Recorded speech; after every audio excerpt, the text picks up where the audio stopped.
Let's compare Nokia Maps on the Lumia 920 with Google Maps on the Galaxy S3. Straight off the bat, they look pretty similar. I can see exactly where I am placed on both maps. The nice thing about Nokia Maps is that I can download them for offline use. So you'll see here, I've actually downloaded the entire state of California. It only takes about 200 megabytes. That means that, for example, I could turn airplane mode on and use these maps completely offline.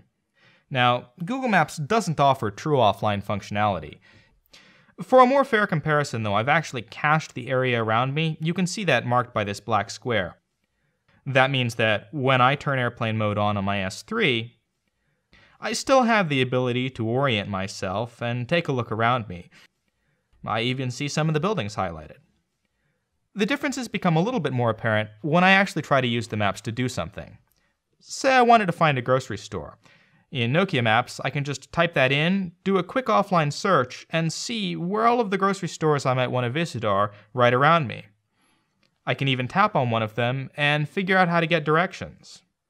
You'll see, it tells me that I can get there by taking public transport. It shows me where the stop is, gives me turn-by-turn walking directions to get there, shows me all of the stops on the line, tells me where I'd have to get off, and guides me right to my destination.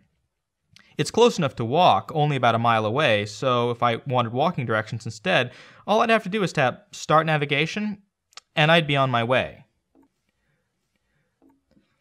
Google Maps, unfortunately, seems to have a bit of a problem with that. When I search for Safeway here, it doesn't seem to find anything at all. It just says searching for over and over again.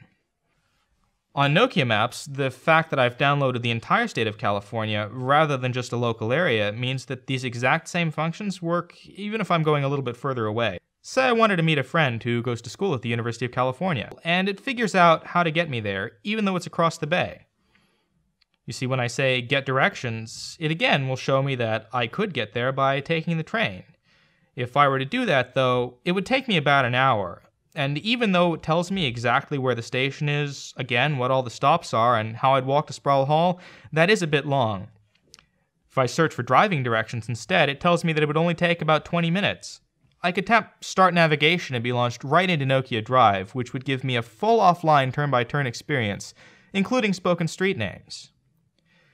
Meanwhile, on Google Maps, I can zoom over to Berkeley and nothing seems to be shown at all.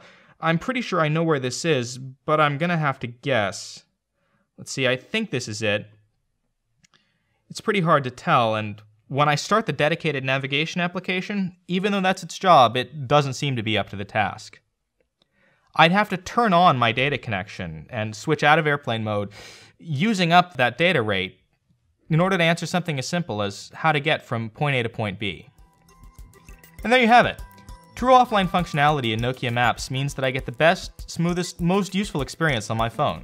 I can spend less time worrying about my data plan and more time discovering all the cool things my city has to offer.